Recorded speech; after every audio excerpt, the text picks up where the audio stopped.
werkt altijd veel beter. Ik heb hier eventueel een tweede kamer voor eventueel. Of ook als je mocht je uitvallen moet zijn, dat komt jammer. Dat doe ik.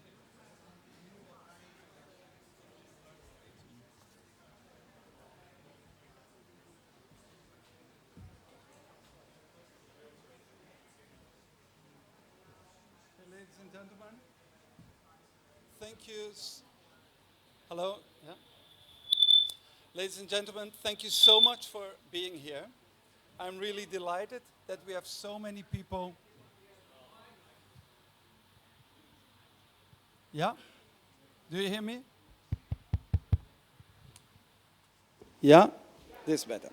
So, I'm delighted that you are all here. For those who have problems with standing, you can sit here on the floor. But there's also some extra chairs. So now is the moment to seek a chair if it's maybe difficult for you to stand for a longer time. My name is Leonard Witkamp. I'm a former Dutch dermatologist. And I am here because I'm a professor by special assignment in teledermatology, assigned by the Dutch Association of Medical Doctors on the Academic Medical Center in Amsterdam. And they choose me to become so because I have founded SAIS Telemedical Center, which is one of the biggest hospitals in the Netherlands. And I will address that later to you. And well, first of all, I want to ask you a question. Who of you think that in 2030 the hospital still exists? Hands up, please. And you are here on an e-health conference. Who thinks it does not exist anymore? Well, you are here in the Beurs van Berlage. This was the most important place in Amsterdam because the Dutch people, they don't know anything about life, anything about food, but they know everything about trade. This was the stock exchange. Here is where all the richness from the Dutch country was collected. This was a very, very, very busy place until 15 years ago. And what is it now? A museum. The biggest bank in Amsterdam, ABN AMRO, they had their own street with a very Amsterdam school building as their main building. What is it now, this main building? A museum. It doesn't exist anymore. So why should a hospital still exist in the year 2030? I don't understand this. We had the biggest, let's say Dutch people, older than 40. Who booked your flight at NBBS? Dutch people, younger than 40. Who has ever heard of MBBS? We don't know it anymore. It was the biggest booking organization of the Netherlands. So I don't see why hospitals will still exist in the year 2030. And we will hear some great examples of this. One of diagnosis in the region of Rotterdam in the Netherlands. One of dermatology in the region of Catalonia in Spain, and one of e-mental health in the region of Exeter in the UK. And I'm really very curious if after all these inspiring talks, you will still believe that the hospital exists in the year 2030. The talks are as follows. We have 15 minutes talk by the speaker, 5 minutes live demonstration, and 5 minutes for discussion. And for our speakers, I will be very tough on the time. Thank you so much. Please welcome our first speaker, Rien Schort, who is an optometrist in the region of Rotterdam.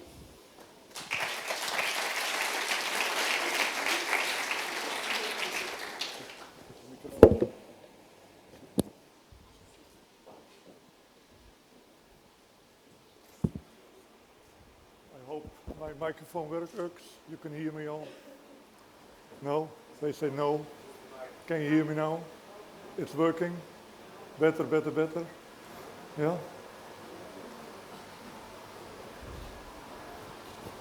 You want to use... Oh, he's doing it now. Okay. Thank you. Thank you for the invitation to be here. I'm just an optometrist. I see a lot of professors and medicines. I'm just optometrist. I was first optician. I will try to give you an interesting view on how successfully we use telemedicine in the connection between the primary and the secondary line. I'm a member of the collective of optometrists Rijnmond. You see the number. Rijnmond means the mouth of the River Rhine, so it is the bigger part of Rotterdam.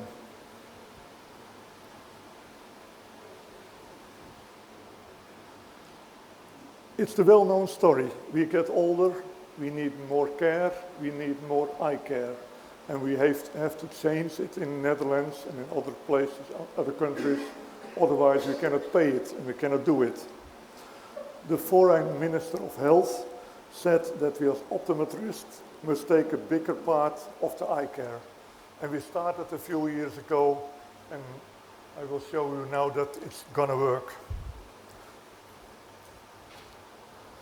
There are two lines in my presentation. The most time I will spend with the fundus screening for the diabetes patients, and the second line is more general examinations. And I will then talk more about glaucomas. I would like to talk with you a few hours, but I have only 50 minutes, so I had to make a choice. How does it work? You're a diabetic patient, left up. You go to a shop, one of the shops of the Optometristen Collectief Rijnmond. You make a photo and a grader will judge the photo. It can be the same person, but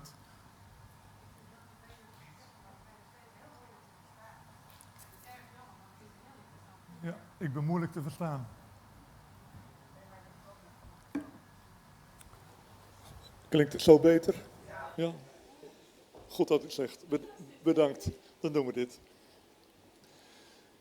Je bent diabetespatiënt en elke 2 jaar moeten je ogen gecheckt worden op een...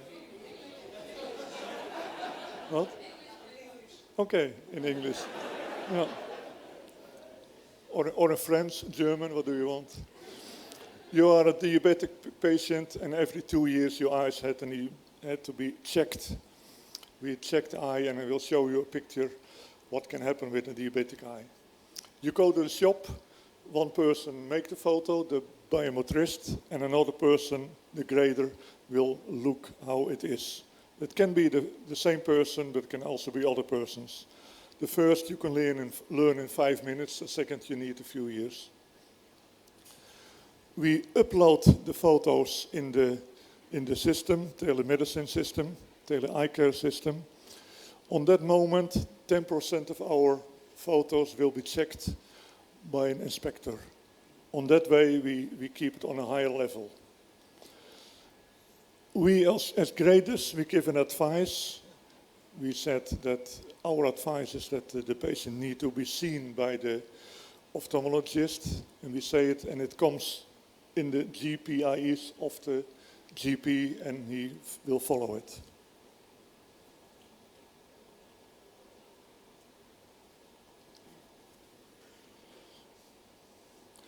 The government decided a few years ago that the eye care of diabetic patients must be organized in the primary care.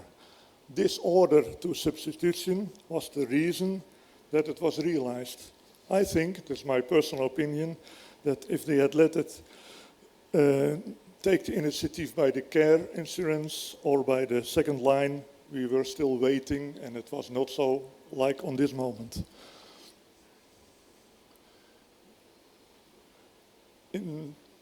You see how it's changing in a few years. Most people are going from the hospital, from the eye doctor to the shops.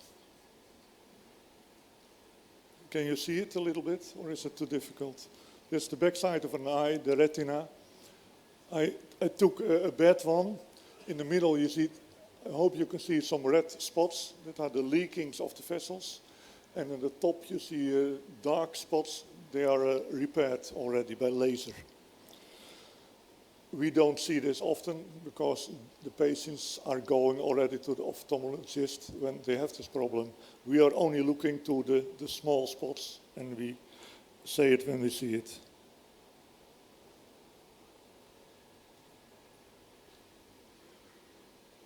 Only in our region, Rijnmond, we saw more than 20,000 photos. Almost 80% was normal, 5% had to make again for the quality of the photos wasn't good enough, and 70% we thought it wasn't good. So we said to the GP that he must take a tele-eye consult. In almost half of the cases, 9% of the 17, more than half of the cases, the GP take a teleconsult by the ophthalmologist. It all goes with the system. And about the half of the patients, of the 9%, need to go to the ophthalmologist. That means, when you count it, that 83% will stay in the primary care. When you compare it with 5 years ago, then 95% went to the secondary care. What do we save? Money. For the insurance, about €9, but also for the patient. You don't have to go to the hospital, don't need to park, you don't need to take free from his work, etc. But also time for the eye doctor. He has more time for the specialist eye care.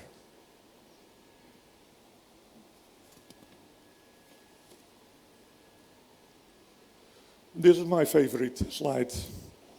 You can talk about the money, but maybe you must talk more about the patient. I work in a shop, so I see the patients, the clients every day. When you are diabetic, that doesn't mean that you are also a diabetic eye patient. The eyes are good, so you don't need to go to the ophthalmologist. You can stay in the shop until there are problems. They also had to go to the diabetic sister and etc., etc.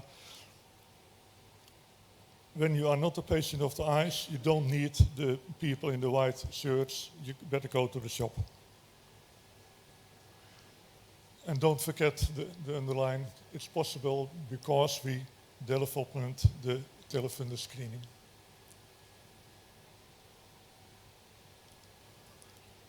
In the beginning I said that I will take 2 lines. This is the second line of the more general eye care. And I will talk about the glaucomas.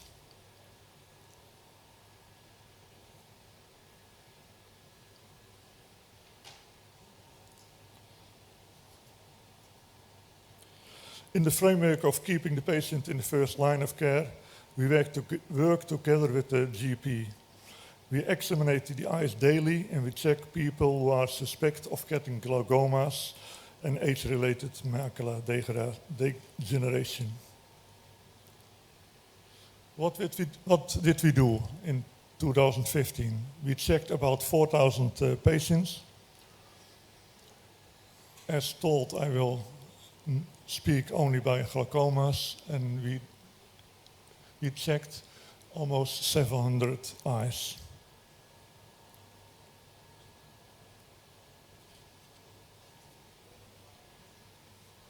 I don't know if you all know what glaucomas mean, what happens. When you are too late and you do nothing, you can be blind. You will lose some parts of the view, but at the end you are blind. But the best news is that if you know it in time and you get treatment, in most cases there is nothing happens. You can look all your years, you live as good as you started. Also good news is that we have 2 risk factors to including criteria. When we find increased pressure, then we need to check it, but more we need to check it when there is a family history.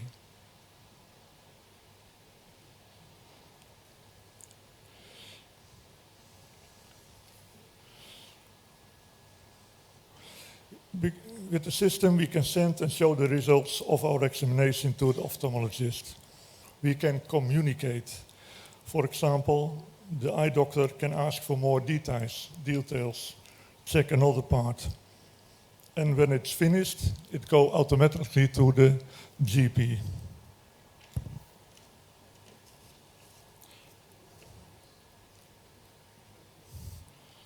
When we check glaucomas, we use an OCT.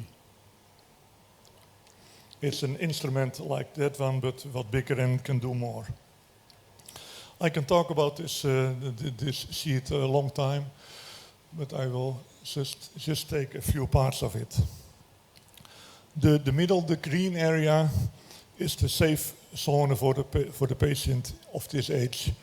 When you get older, you will get less nerves in your eye, so the instrument knows the age of the patient and make the green line like it must be for your age. These are my eyes, so you can see I was 62 when I started.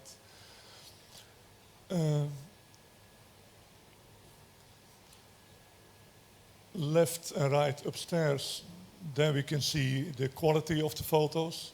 It's bad because it's moving. The lines under there, it's a part of the retina.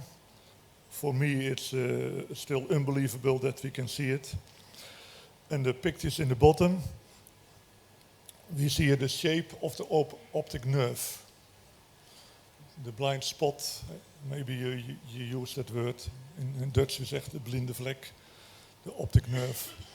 When you are specialized, you can see on that picture if there is glaucomas or there is starting glaucomas.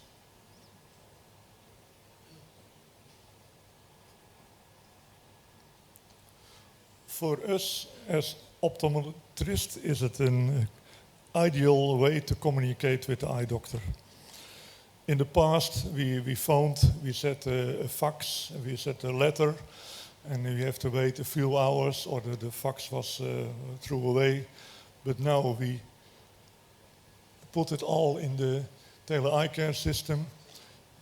In many cases, we get an answer in a few hours. Sometimes when the patient is still in my shop, the eye doctor must react within 2 days. It's registered. The eye doctor can ask some of us. And in the most cases, the patient can stay longer in our shop in the primary care. Now we will show you how we make a fundus photo. Okay, as you can see, Riens is quite modest, but in the Netherlands, the optometrist, we have 800 optometrists, and they, in their shop, that's really what I like. He's talking about shop. He's not talking about hospital. These patients, they are being seen just in the regular shopping mall, so without any medicalization. And you see also the machinery that they use, the investment of a machinery in a regular optometrist shop in the Netherlands is about 100,000 euro. They have excellent machinery to do testing of patients very close to the patient, and this quality has led to the fact that in the Netherlands now over half of the diabetic population is being controlled by the optometrist. So in the time that I've been talking now, Riens has taken a picture of the retina of Maarten. When we take the photo in the shop, we use Midriatica so that the pupil is wider and we can get more light in it. But you can see what we want to see. It's the macula, the most important part of the eye, and this is the blind spot, the optic nerve head. We always make 2 pictures, so we have enough to see if is there damage.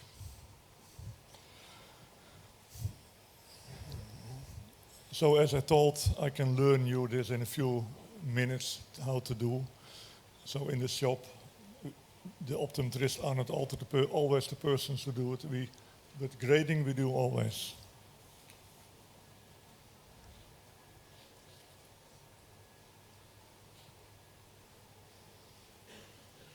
When we log in the Xios system with our password, we see this empty field.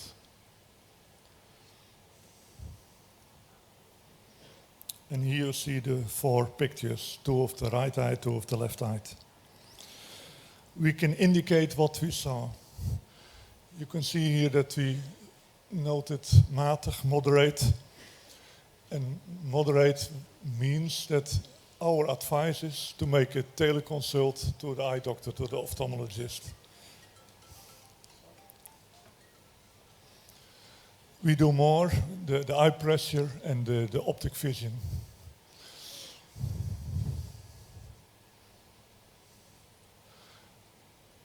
And this is the paper, the sheet that the eye doctor gets in his system. So he can look at the photos, but mostly they only look to the advice that we gave. So easy is life.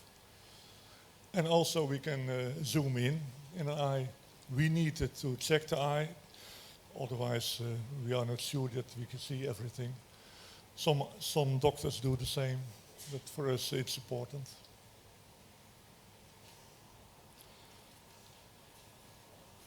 Maybe I don't have to say any more, but I have a last sheet. We didn't it only in the environment of Rotterdam, more places in the Netherlands, almost 50,000. Compared with 5 years ago, we did almost nothing. It's cheaper for a lot of people because only 10% go to the secondary care. But most of all, you know what I will mean, is for the patient much better. No waiting time. Sometimes there is shopping in a shopping center and they come for the photo. That's completely different with go half a day to a hospital. The eye doctor can do more complex care and our expertise will getting better and better. Thank you. Thank you, Riens. And I think you just mentioned a very important aspect of telemedicine. There's a huge learning effect. You learn, the ophthalmologist learns, and as all the pictures also go to the general practitioner also learns from this. And we will get to this later. I wonder if there are any questions from the audience?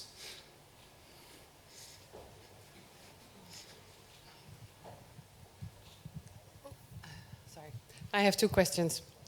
I am an eye patient myself, and I have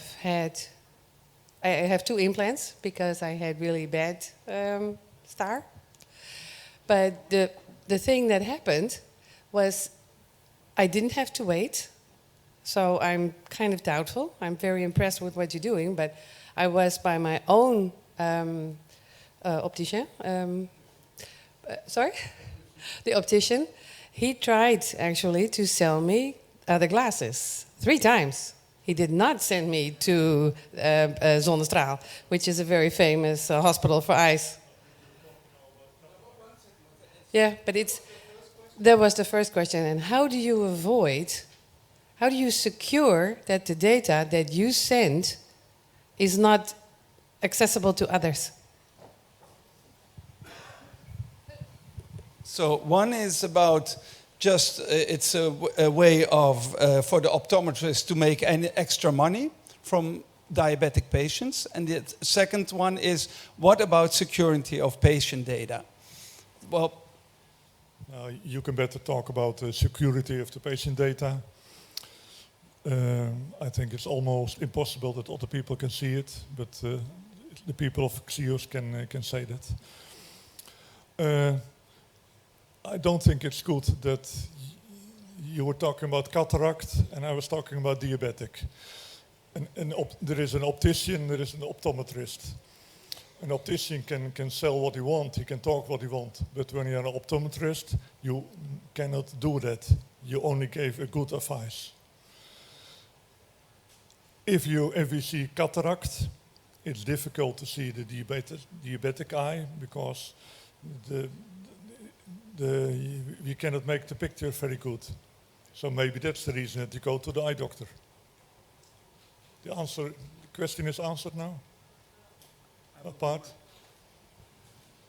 Of course, it's not obligatory. A patient can still go to the ophthalmologist, and a patient can also go to a medical diagnostic center. So I think there should also be a blended model in which the patient has the choice what way to do. And the other thing is about privacy and security, of course. And so that is really, and that is why the model here that's used here, that SIAS is a medical center. So they have to adhere to all the medical standards that the regular hospital also has to adhere to. One final short question. Yeah, maybe about the security. Before we did business with each other, we could send the photo by email, and that is forbidden. That's not closed. Everyone can break in and see the mail. But in this surrounding, it's impossible. Okay, well, you are allowed to undress because it's quite hot here. There's a famous song now, take off your clothes, you know, but we're not going that far here. But I really like to introduce the next speaker to you. She's accustomed to the heat. She is from Barcelona, from Catalonia, and she's an expert in teledermatology and teledermoscopy. And I'm really honored to have you here, Paola Pasquali. Thank you so much. Thank you. Well, thank you very much for the invitation, and I will just go over my experience in a very, very small town in the Catalonia area. The first thing that I don't know how many of you are, familiar with teledermatology, but there is a worldwide increase in teledermatological consultation, and at least 15% of the consultations that are done by family physicians have to do with skin problems. Worldwide, skin cancer is becoming a real issue. I mean, the population is getting older.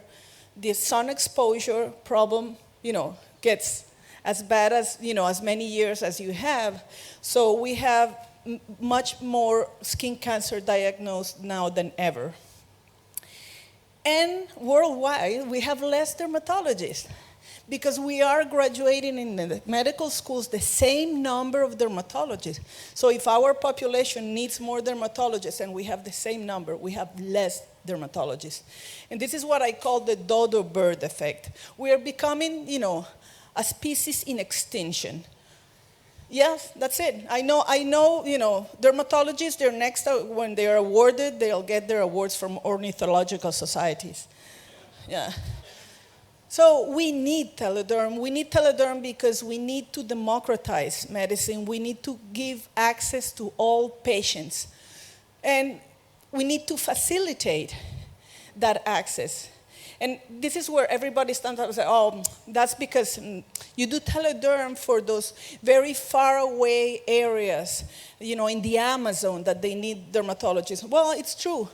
But I can tell you that 48 hours ago, I was in Sao Paulo, and it took me just to go from my hotel to the Paulista Avenue, 50 minutes in the metro. So we have telederms for the urban areas because there are urban places that you can take much more time than taking a chopper from the Amazons to go to the next hospital. So what is teledermatology? Well, you use the information and technology communication to send images to make a diagnosis, to suggest treatment, to do follow-ups. And you do teledermoscopy, which is a subspecialty of teledermatology, where you use a dermoscope and you put it on a lesion, and you get an image that is similar to the one that you saw for the eye, for the retina, because the light of a dermoscope goes through the epidermis and allows you to see pigments, the way the structures of the pigment, and it was first developed to make diagnosis of pigmented lesions. Nowadays, it's really developing, and we are even using it to make diagnosis for inflammatory conditions. As you heard before, one of the great things about teledermatology is that if a family physician gets the information in a few hours after they make the consultation, they still remember what they sent and they learn. There is an incredible learning and powerful learning effect in telederm. My family's physicians, they would send before the consultations in a paper, and by the time I saw the patient and I answered to them what they had, they didn't even remember what the patient had. It was impossible. There was no learning effect. So I'm not really going to get into all these papers. I just want to show you that there is a lot that has been written in telederm. There are 2 decades of teledermatology, and that teledermoscopy is considered one of the subspecialties with still some reticence about it. I really don't understand why, because when you make a telederm, you take a picture of a patient. You might not take the best picture, but when you take a teledermoscopy image, it's always a 2-dimensional image. I mean, if you're a dermatologist and I see you now and I see your nevi, I see it through a lens. If I take a picture and I put it in a screen, I even have the chance to go over that image, amplify it, and see details that I will not see if I don't have the patient in front of me.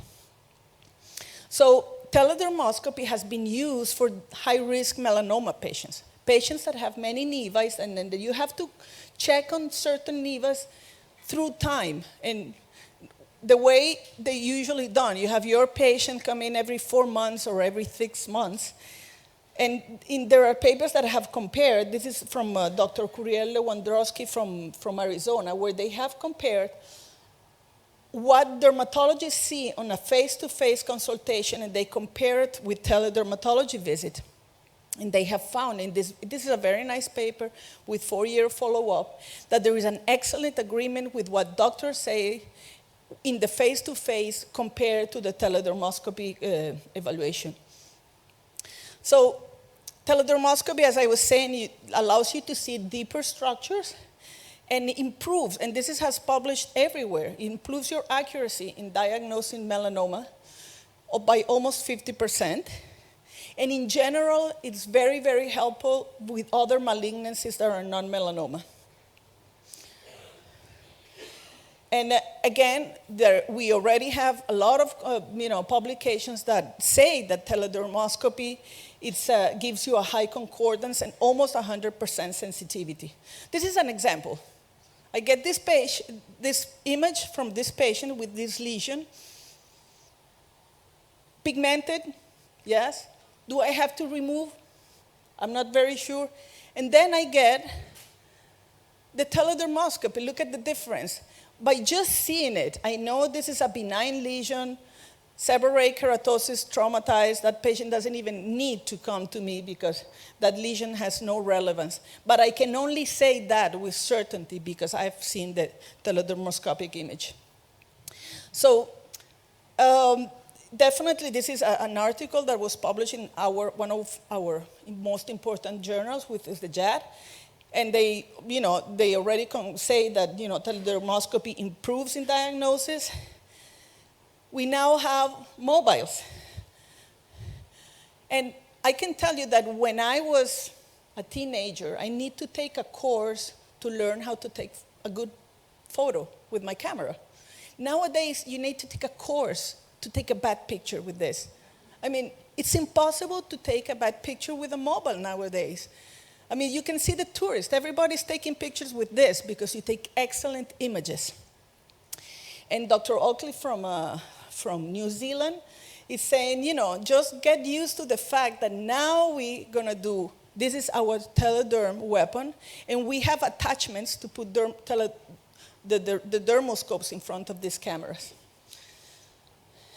One of the great things is that the first papers that you read on teledermatology, they say how expensive the equipments were to set up a telederm consultation. Nowadays, you don't need that much money because we have teledermoscopes available for 100 euros. So for tumors, it's just about the best. It's accessible, it gives great imaging. It's feasible for monitoring, atypical nevus. Maybe you say, well, how do you know what the atypical nevus? Well, definitely you will need to be seen by a dermatologist if you're a high-risk patient, and the doctor can choose the lesions that are atypical, the ones that the dermatologist doesn't like, and then you can do the follow-up at home with your dermoscope. And it's coming. It's coming, the patient-to-doctor consultation. People love telederm. I mean, if you ask and if you read in the papers, patients really do like to have telederm consultations. And again, the benefit when you do it patient to doctor is to have, or family physicians to doctor is to tell them what the high-risk lesion is. And again, these are papers that measure satisfaction for providers. So what are the advantages? Most papers show that from 50 to 70% of the consultations that you get do not need to come to the hospital. For our perspective as specialists, to see a telederm is much, much faster than having the patient come in, definitely. Patients are satisfied, and you improve the access to specialized medicine. We use it for reference, we use it for second opinion. I use it to get a second opinion from experts in melanoma. Sometimes I'm not sure if a lesion is a melanoma, and before I do a biopsy, I prefer to have somebody else look at it so that I don't need to biopsy unnecessarily. Teledermoscopy has shown, and dermoscopy has shown to reduce the need to do biopsies. And definitely the teleeducation effect. If you could see the first telederm sent by my family physicians a few years ago, and now the difference is like enormous. The first ones are like, I see something black in the back, and now there is a pigmented lesion with granules in the middle and newly formed vessels, and I think this lesion could be a basal cell carcinoma. They have learned because they have seen it many, many times. Okay, what types of telederms do we do? Well, there is the one that you sit the patient in front of you with a video camera, and you need to be at the same time connected, but that takes a long time. You need to be at the same time connected with the family physician, and there is the store and forward. The family physician sends the telederm, and then you sit down whenever you decide to sit down and read your consultation. When you compare from one to multiple lesions, it's really ideal for a one lesion diagnosis. I mean, it's very fast. You see the lesion and you say yes or no.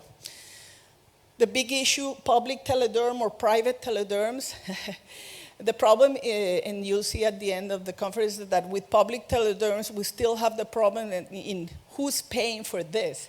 Definitely, we dermatologists have not seen the money yet, so I know they're not paying for it yet. So I'm going to talk to you about this experience that I have on this very, very tiny hospital. I have 1 minute? I'll go fast. In a very tiny hospital where I was told to take care of the consultation there, and they told me, you're going to be the chief of this department. But then they said, well, you have a 3,000 patient waiting list, and I needed to do something. And I set this telederm consultation, but a few years later, I decided to check on my cancer patients and see how many I have had.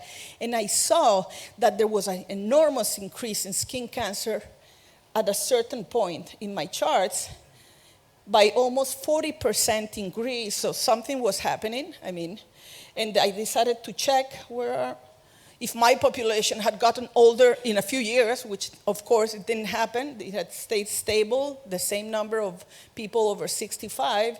We had less dermatologists, so we have the dodo bird effect, less dermatologists, but I still was diagnosing more and more cancer, skin cancer, and the difference was that I was getting telederms in.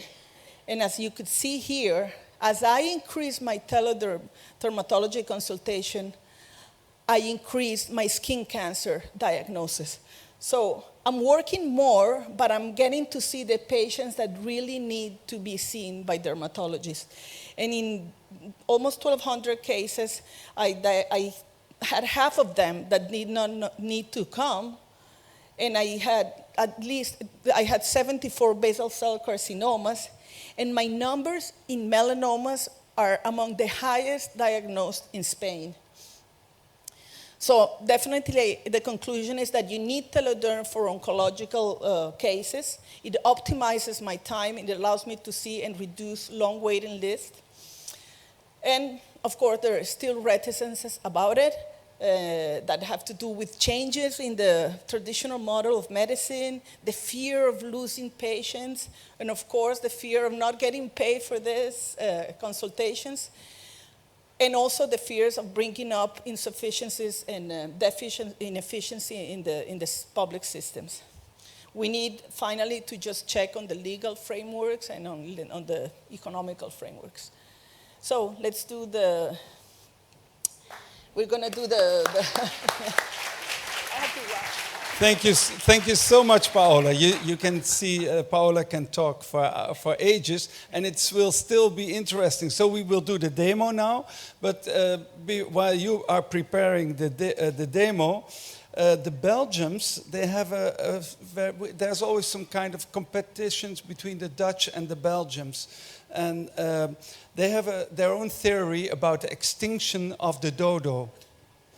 Well, the dodo was was living on Mauritius, and they were extinguished the moment the Dutch came on Mauritius. So they just decided to extinguish themselves. So that's what the theory of some Belgian people. So now we will give you a presentation of how a general practitioner will do a teledermatology consultation in the regular practice. So instead of being referred to the dermatologist, the GP takes a picture of, and this is a light picture. He or she will do this with an iPhone, and the pictures go automatically into the system. And at the same time, you will see and this is a lesion this size. So the GP, this is what the GP will do. Will put the instrument on the lesion and will take a picture. And you see, with the use of teledermoscopy, is not so much that you look on the lesion, but you look in the lesion. So there's much more to be seen. So this is, and of course, the GP will add additional information about family history, whether there's been changing in the mole. Okay. So basically, this is what you do. You take the image, you have seen your patient, and you selected your pigmented lesion you're not sure about. You upload your images. In dermatology, we'd like to have a far away, a distant image, and then a close-up image in a clinical setting, which is what you see here. And the same goes for dermoscope. We have like an image that is a little bit far away, and then a close-up image. And then the family physician writes in, the reason why he's asking the consultation, all the important aspects on the history of that patient, and then the specialist answers. And at the end, he has to say, well, yes, I need to see this patient. No, I don't need to see it. It's really, very simple. For the experience that in CEOs they have had, an enormous number of telederms, over almost 15,000 consultations. 74% did not need to go to the dermatologist. So this is great. Because the other 24% that really needed were the ones that dermatologists took care of. And you had this incredible learning effect. If you in 4 hours get an answer, you still remember it. And let's say you don't have memory. No, I don't remember. Well, you go to your system and you see the image and you see the answer. And you see the image and your physician and dermatologist saying, it's a solar lentigo. Don't worry. And you see one, and after you see 100, you learn what a solar lentigo looks like in a dermoscope. So this is very important because you increase the expertise on GPs. Good. Thank you very much. Thank you, Paola. Well, don't leave yet, because maybe there's someone who has a question in the audience. I see one hand. This is very interesting, but what solution did you choose to finance the system? I mean, how does it go with the traditional fees for the specialist? Sorry. Well, there are private systems that pay a fee to dermatologists, and on the other hand, and I know it because I speak to colleagues in many other countries, that in the ministries, they still don't know what to do to pay telederms at hospital settings. What I do right now is that I take some of my time and I say, okay, from this hour to this hour, don't even put patients in my agenda because I'll take time watching my telederms. It's part of my job. So that's what the only thing I've been able to get through now, that I have a special telederm agenda. But I take almost 30% of my time doing telederms because I'm getting more and more, and I like it because that's where I get my cancer patients. And they don't need to come and then come to surgery, but I have the patients go directly to surgery. But it's still within the salary of a hospital dermatologist. Let's say reimbursement is an issue wherever in Europe. Yeah, it is. So that's... I agree very much with you that dermoscopy is a very, very valuable tool for pigmented lesions and other lesions. But would it be another option to teach the GP dermoscopy, which is actually done here in the Netherlands, and empower the GP to do it and solve most of the benign lesions by themselves? Well, this is my experience, and I think this is what most people that do telederm go around. When I started my teledermoscopy system in my area, I got all my family physicians together and I gave them a one-day course in teledermoscopy so that they had like a big idea on what they had to see. And then, I go every week and, I talk to them continuously, and when they make the diagnosis on the internet, I correct them. So I'm continuously teaching them teledermoscopy. But they know more teledermoscopy than most family physicians that don't see an image because they have the learning effect. No more questions? Good. Thank you so much, Paola, for this really inspiring talk of how you perform and do teledermatology and teledermoscopy in Spain. And then I go to my next speaker, who is really, because I think this is one of the most interesting fields in e-health. It's e-mental health. And this is not so much among health workers, but this is really addresses the patient. And it is really growing rapidly and has shown to be really effective. So Edward Watkins will talk to you about e-mental health in the UK. Thank you. Great, thanks. Is this working? Yeah, you hear me? Excellent. So it's a great pleasure and privilege to be here amongst all this telemedicine. I feel like, in the immortal words of Monty Python, and now for something completely different, because we're going to go from physical health to mental health, from continental Europe to the UK, and into some research. So please bear with me. Hopefully it'll make sense. And I apologize if some of what I say repeats a bit from the earlier session on e-mental health, but I'll give you the key messages from that. So I'm going to be talking about how might we use e-digital interventions for depression and anxiety. And my starting point is just the huge global challenge of mental health, and in particular of depression. So we know that depression is one of the most common disorders, 1 in 5 people during their lifetime. It's a recurrent, very disabling condition, huge economic cost. So it's something we really need to think about at a global level. How do we better tackle depression? And more to the point, there's a huge treatment gap when it comes to taking people from when they're unwell to where they're well in depression. And there's really 3 parts to that treatment gap, and I'll talk about each of them and how e-health might help with each of them. So the first part of the gap is just how well do our treatments work.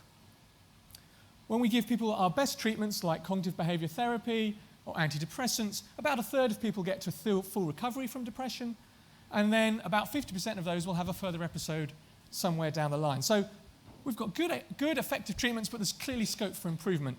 And that's the last thing I'll talk about as I go through the talk, because I think it's maybe the most exciting thing about how we can use e-health. The obvious thing about e-health is availability. The majority of people don't receive evidence-based treatments. If we think about the traditional face-to-face psychotherapy or counseling model, there's just not enough psychotherapists or counselors out there in the world to meet face-to-face with all the people who might need that treatment for depression. So we need to find ways to scale up treatment and move beyond that. And that's an obvious place where e-health might come in.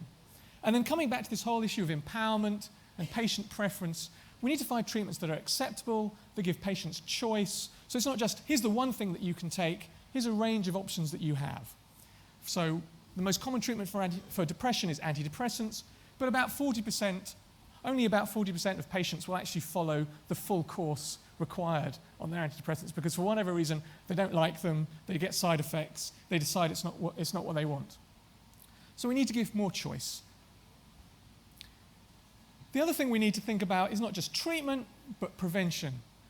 Prevention is usually better than cure, and this is particularly true for depression because it's a recurrent disorder. People have episodes, they can recover, they can have another episode.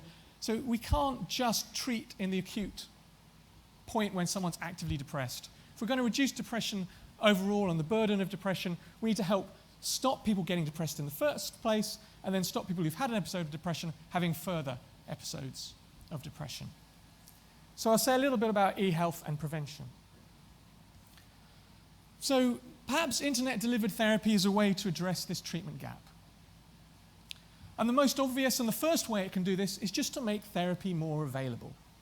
So some of my colleagues this morning in the mental health session talked about how we have evidence that internet therapies are as effective and as feasible as face-to-face treatment for depression, as long as there is a coach or a therapist involved in some way. And of course, they increase access, they increase coverage, they make therapy more convenient. You can log on at home anytime, any place. You don't have to travel. You don't have to make appointments. You can have asynchronous therapy sessions where the patient writes something online, the therapist replies at a later point. So you don't even have to schedule a time together, which massively improves convenience. And all of these things help deal with issues of stigma and privacy. So we have potential to reach large numbers of people. We can reduce the therapist's time per patient so more people can be seen. And potentially, we can come up with versions of therapy that don't require a therapist at all. They're entirely self-help and therefore could be universally scalable. That's still some way away. We have questions to work out as to how we can get effective treatment for depression, just leaving people to their own devices. But that's an important next step. So scalability, that's one solution from eHealth. We can also use it for prevention, and scalability is clearly important for prevention because you need to reach large numbers of people if you're going to do effective prevention. And what's interesting is despite the growth in eHealth, there's been relatively few trials of how we can treat people effectively and prevent depression. And there's 2 recent trials that have been done in the Netherlands and Germany I'm just going to quickly tell you about because they give some evidence that this can be effective. So a study in Germany took 406 adults who had sub-threshold depression, and they either received an internet-guided version of cognitive behavior therapy supported by a therapist or web-based psychoeducation, and they were followed up for a year. And what you can see on this graph is that those who had the active intervention had far fewer episodes of depression over the next year than those who just had the psychoeducation.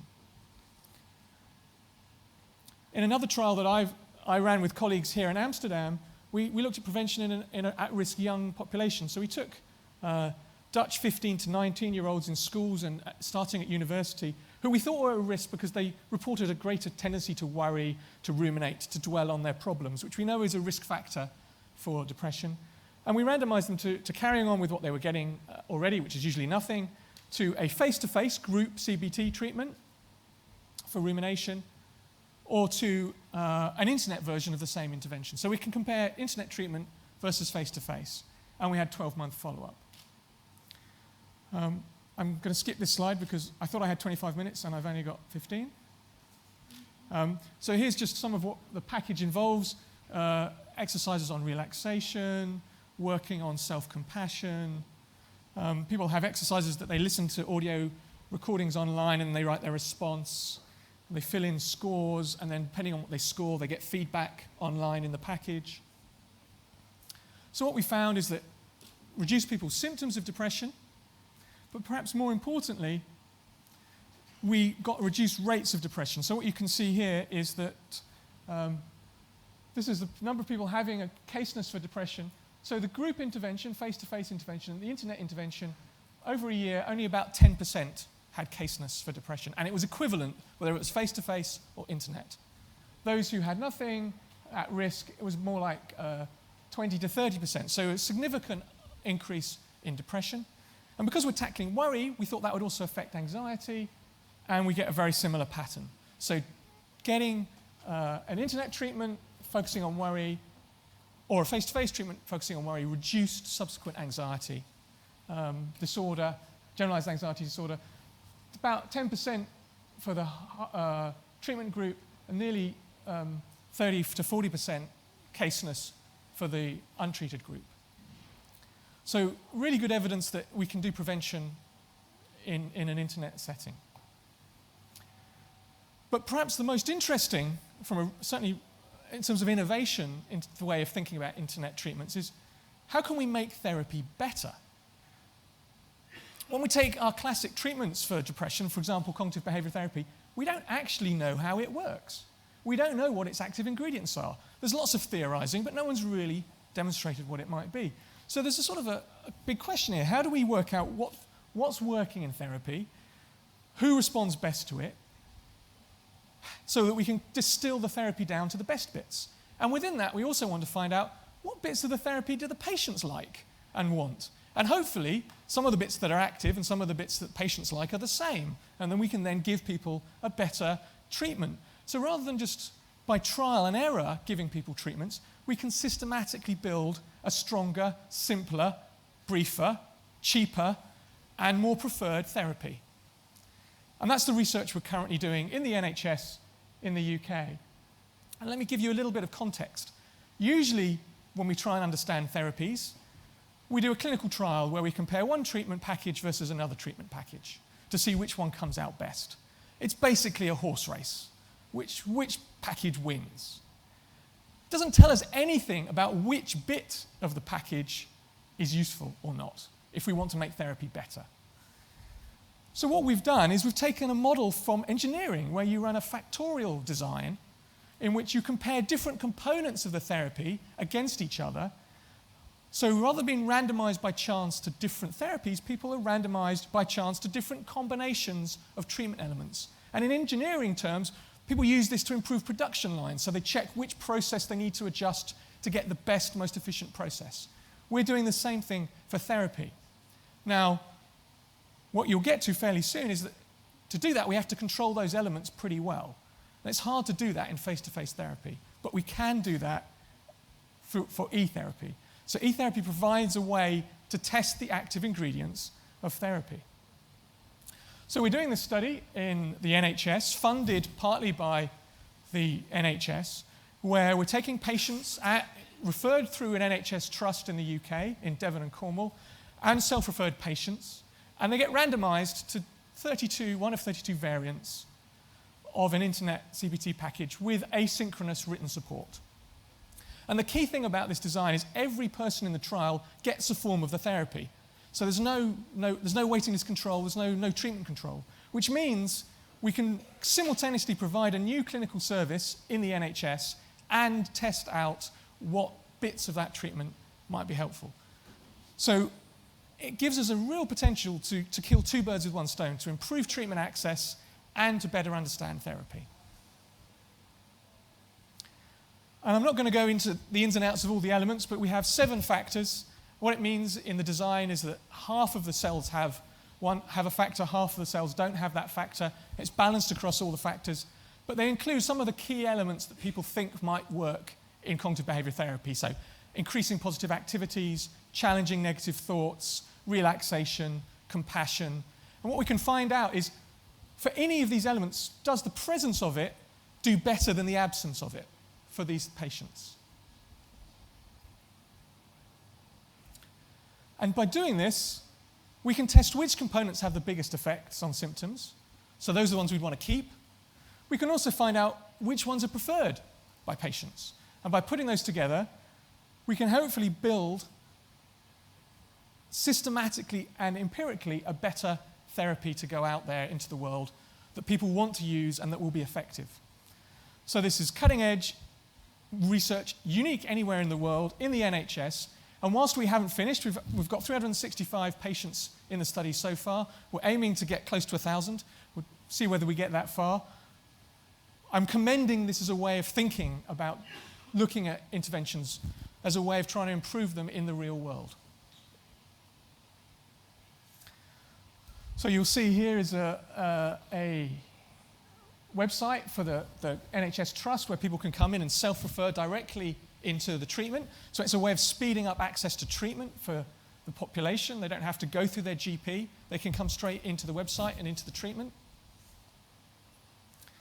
And as I said, we haven't got enough people yet to unpack the key question, but what I can show is that for those who are using the study, and this is a very large open case study in the real world, symptoms of depression are going down, symptoms of anxiety are going down. So on average, the people using the platform are getting benefit in the real world in a large sample in the NHS. So what I'd like to do to finish up is really to illustrate it again with the words of patients. So what we have here is some videos, if you're ready to cue the video, where we've taken what people have written on the platform and got actors to speak it as a way of presenting this material to potential new users in the future.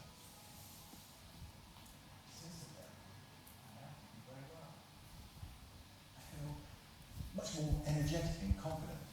I can concentrate. Most important, I'm sleeping better. I'm much more in control of my worrying, and now I feel so much more positive and relaxed about what I can achieve. Also definitely aware of the danger signs. The techniques learned from the internet therapists help me cope with what is a busy and intense situation. Therapy's guidance to be extremely valuable, particularly in helping me recognise the triggers that have in the past led to the low mood. I've learned a lot and developed a good network of skills which I can draw upon whenever I need them. My depression has gotten so much better. All the really intense symptoms of depression have gone away. Now I only occasionally feel down and tired. Myself up again.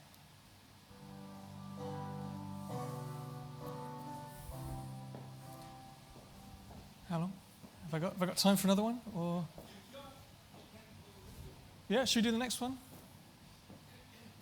Oops.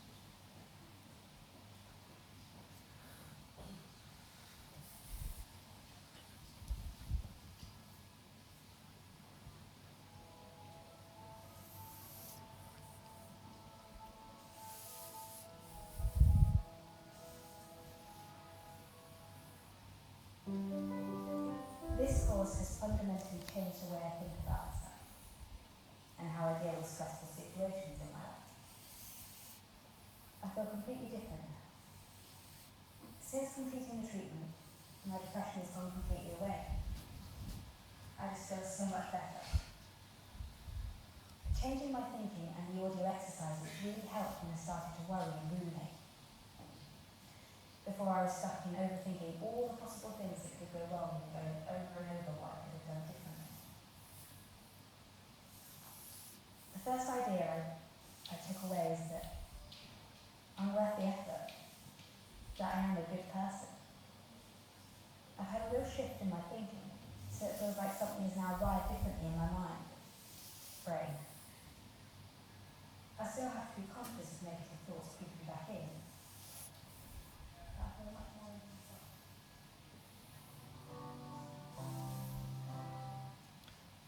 So as I said, those are genuine feedback that we had from participants. Obviously, we used actors so that we could maintain confidentiality when showing those videos. So in summary, I think we've got good evidence that e-health can treat and prevent depression and anxiety.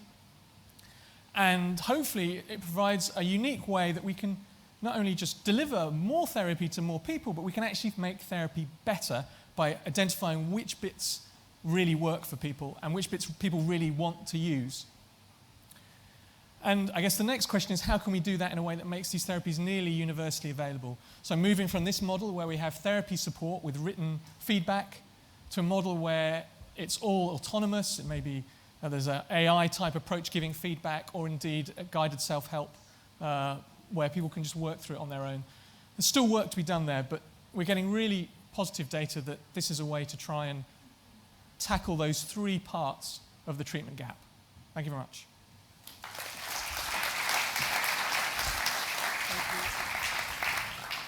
Thank you, thank you, thank you. Yeah, thank you so much, Ed, for your brilliant presentation. And what we see also in practice, that patients drop out early, and we were very worried because we thought they don't like the system. And then when we phoned the patient, they said, we are ready already. So one of the issues is that you have to shorten your programs because they're actually more effective than face-to-face therapies. You work with Mind District in the UK, which is also working in the Netherlands. There's also another company who provides these excellent blended care models, which is Therapy Land in the Netherlands, and Jarno Meijer is going to give a demo about Therapy Land.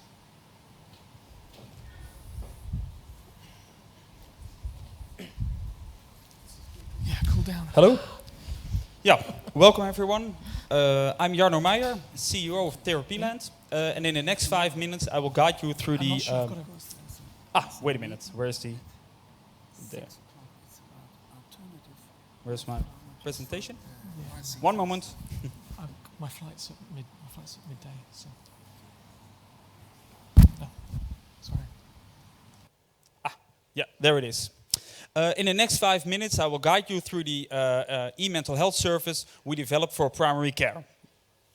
Our goal was to increase and improve quality and efficiency within general practices. This is the system of Xios, and the benefit of the system of Xios is that it is integrated and embedded within the electronic patient record system of a general practice. So that in that way we could optimize and support the workflow of GPs and nurse practitioners. The GP or the MP can start 4 kinds of services, and I will show you them separately. The first one is e-triage. This is in Dutch, but in English it's e-triage. And e-triage is an online decision-making tool which decides whether to treat the patient within the practice or to refer it to other mental care providers. What happens? A patient fills in a questionnaire.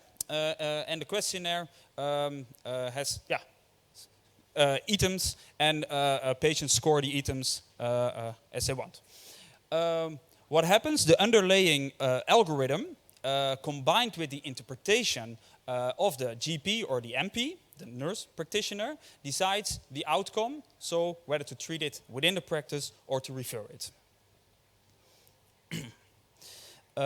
And one important thing is, all the data is then sent back to the EPR, so the electronic patient record system of the general practice. And that's really an important thing for general practitioners. Okay. If a patient is treated within the practice, a blended care starts. And that means that this is therapy land, this is the blended care environment. And what happens, a patient gets instructions, informations, psychoeducation through our system.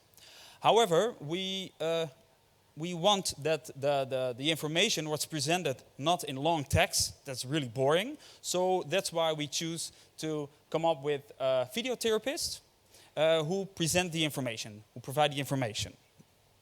There you can see. However, it's important to create a fit between the patient and the information that is provided, but also the person who provides the information. And therefore, someone can choose his own video therapist. This is a little bit like the TomTom in the car. I don't know if everyone knows it, but I think so. So you can choose between a man or a female. You can choose between someone with a different cultural background. You can choose between an older person or a younger person, or you can even choose different languages. So we have programs in Turkish, in Polish, or in English. Yeah. Another thing which is important, that mental health, there are some complex processes in mental health. So and that's why we decided to choose animations and infographics in order to explain complex processes in a simple manner. And another feature I want to highlight, and that is that it is possible for patients to organize their social network to support them within the treatment. So if we look at this person, he can use some support of his family, and that's also possible. So tools and skills are provided to the social network of the patient itself. Okay. The other one, it is possible that a GP doubts about the direction of the treatment, and therefore he can start a consultation. And a consultation is asking advice from the local mental health care providers about diagnosis, the direction of the treatment, or other possible questions they were asked. And he can start from this system of skills 4 types of consultation. The first one is a written consultation. The second one is a phone consultation. So it's possible for a GP to call with a psychiatrist through the system and ask advice. The third one is the face-to-face consultation. And that is nothing else than a patient and a psychiatrist can talk to each other within the setting of the general practice. And the last consultation that can be started is a multidisciplinary consultation. The goal is to fit the care, so to create matched care. Okay. However, despite of all these other services we provide, it is possible that a patient should be referred to the local network of e-mental health or mental health providers.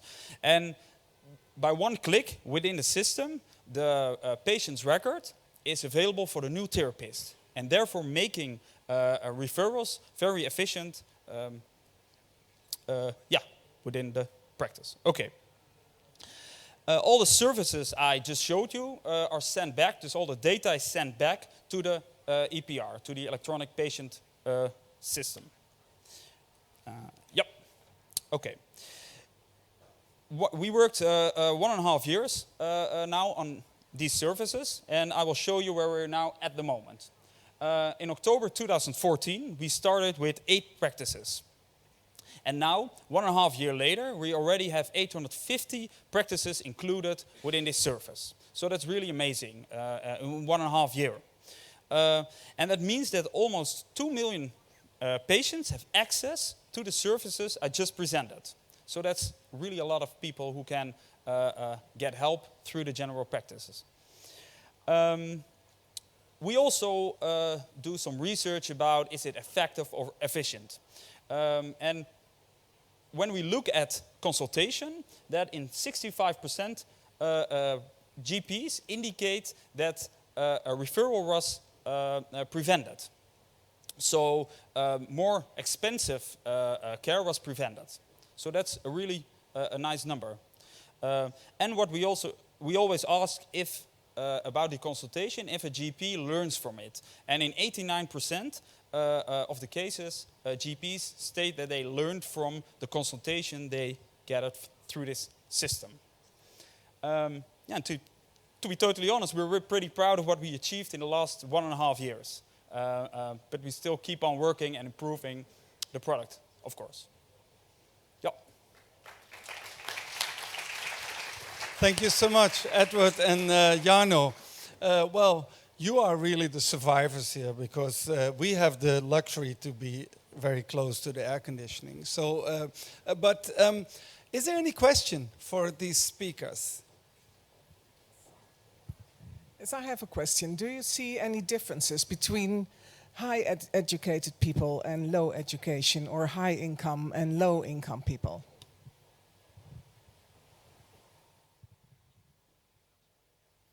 The literature tends to, we don't see any differences in our studies above a basic threshold. So you do have to, as in all of these, there's basic literacy that you need.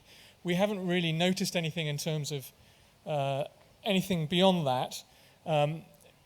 When we get to the end of the study, if we get the large numbers that we hope for, we'll be able to come back and look at some of those things in a bit more detail and actually pinpoint some of those things. So that's not what we're finding. I mean, the other thing that's quite interesting is a lot of people assume that the kind of patients that are going to come into e-health are in some way milder, not as worse off as the patients that appear in front of a doctor. If anything, the evidence seems to be that we get actually as severe, if not more severe, patients. Because in the UK, at least, we're getting people who've tried to get access to other routes, and those routes haven't really delivered for them, so they're quite stuck. So we may be getting a subset of the sample, but we won't know till the end. The wider literature does suggest that there aren't that many things that predict who comes into internet treatment. The main thing for depression that predicts who comes into internet treatment is being a woman, but that's one of the main things that predicts A, being depressed, and B, volunteering for research. So I'm not sure it's specific to the internet.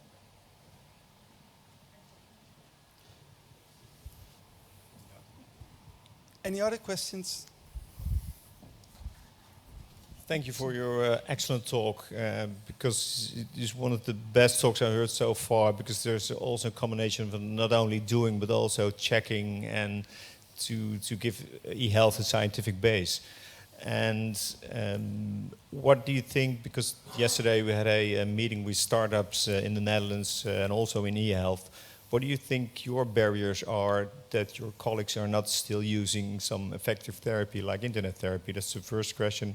And the second, a scientific one, what do you think of the factorial analysis? Which part of the cognitive behavioral therapy do you think as a professor will be the outcome? What is your hypothesis? Okay. Yeah. I mean, in terms of barriers to take up, I mean, partly it's cost, and it's people becoming aware, people actually starting to budget for e-health as opposed to other things. So, as in terms of the whole portfolio. And I think the UK is a little bit behind the Netherlands here, because clearly it's a big, e-health has become quite a big issue, certainly mental health as well. So that there's a bit more scope there. I think it's going to come as more people become aware, as more studies come out. It's just more data becomes available. And indeed, as patients start to lobby for this, if patients say this is something they want.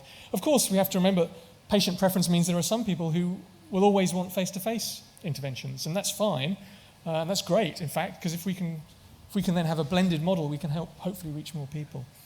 In terms of which of the factors I think are going to work, I mean, at one level, I really don't know, because no one's ever done this kind of work before, which is what's so shocking to me. It's in one sense, such a simple idea that's never been done.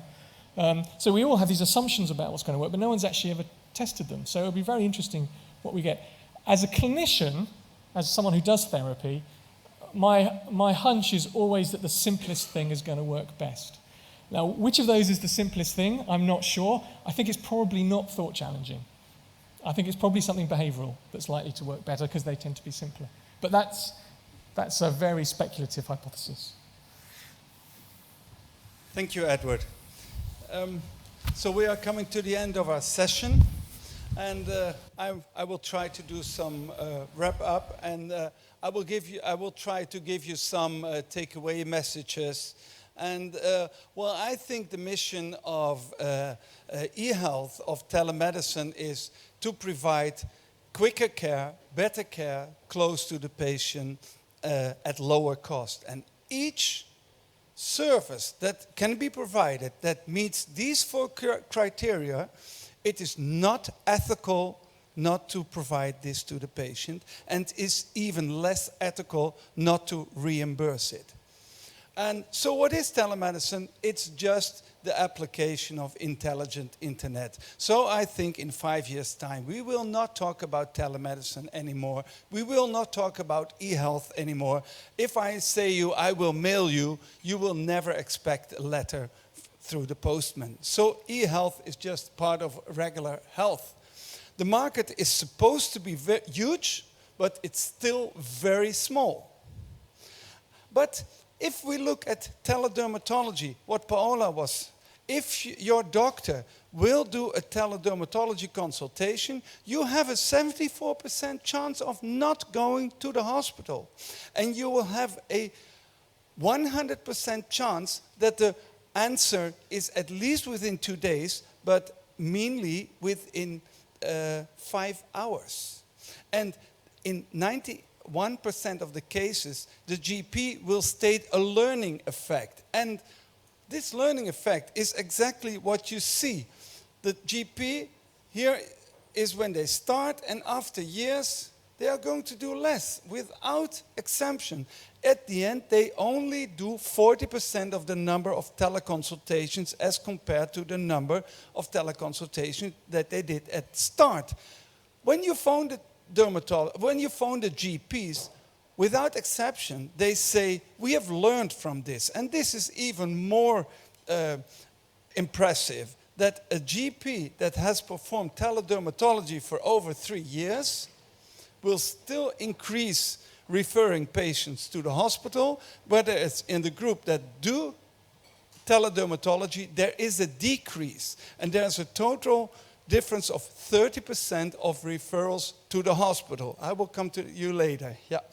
And this is exactly what you see. There's a growth, and then it goes down. It's the learning effect. And so there's a huge potential. And Rins, he was talking about teleophthalmology. Now, by means of e-health, half of the population of the diabetes patients are monitored close to their home, not in a hospital setting, and just in a shop. And the future is that 50% of all referrals to the hospital for ophthalmology will be handled by, in my opinion, optometrists. This is an example of a new hospital. SIAS is there from 2005 in the Netherlands. If you ask a regular citizen, they don't know SIAS. But there's 11,000 health workers in the Netherlands, paramedics, medical specialists, and GPs who have a contract with SIAS. They see 1,000 patients per day. In total, 250,000 now per year, with a yearly increase of 40%. And there's already 25,000 patients who have their own record, their own patient record, among which e-mental health. So it's not bad. It's bigger than the academic medical center here in Amsterdam. But money-wise, where the academic medical center has about 1 billion euro turnover, this only has 8 million euro turnover. So there's a huge cost reduction. My final message, and we talked about it already, reimbursement. E-health is innovation, is a human drive. We innovate always. But scaling up of e-health has to do with money, with allocating money. And if you look at the growth of retina screening in diabetic patient is quite a linear growth. It's just because there's a remuneration model. It's reimbursed. Here, this is interesting. There was and there still is a reimbursement model for teleconsultation, and this is what it should be, but it was this. And this is because it was determined by the health insurance companies together with the state that secondary care was not allowed to grow anymore. So, without any distinction between innovation or not innovation, all care was not allowed to grow anymore. So, here you see the proof of the direct relation between remuneration and upscaling. Now again, we have an excellent reimbursement model for e-mental health in the Netherlands. There's a linear growth. So this model will lead to new models in healthcare, Airbnb in healthcare, Uber in healthcare. They will come if they're not there already. Well, this is already.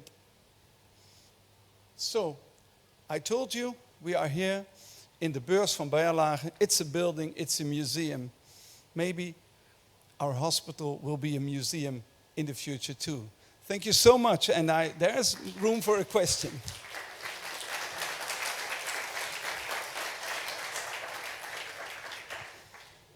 Because there was a question, was there, or you fainted because of the heat? No. But I do see an increase in the work for the GP.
see this heart begins to beat,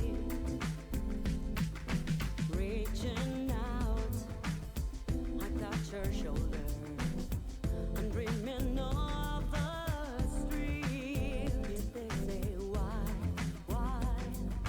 tell them it's human nature. Why does it do me that way? If they say why, tell them it's human nature. Why does it do me that way? Yes, I'm gonna.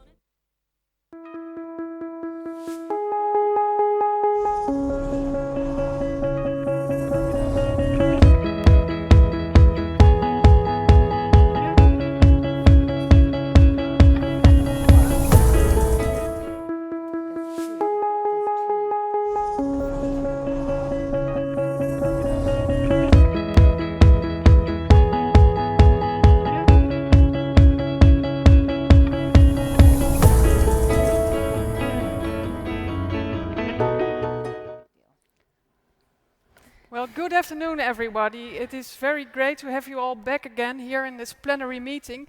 Sorry for the delay. We had a little technical problem, which of course always is a little bit awkward, talking about all the possibilities of IT and tech, but it happened and we fixed it, so we can go on. This afternoon we will have two very interesting, inspiring keynote speakers talking about the theme of today, empowering people. Yeah, exactly. We go on despite technical problems in the spirit of eHealth Week.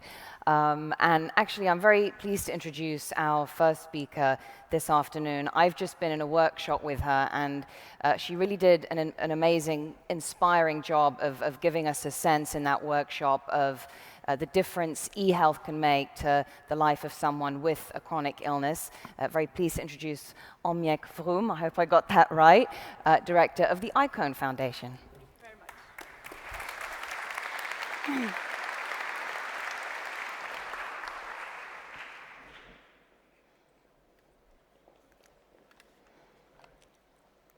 Can you put on my PowerPoint presentation?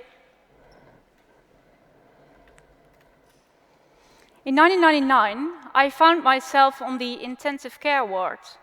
I just had a major operation. 2 orthopedic surgeons had straightened my spine by implementing dozens of wires and 2 rods.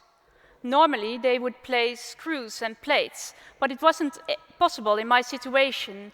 I've been born with a congenital tissue disorder. That means, amongst other things, that my bones are as brittle as glass.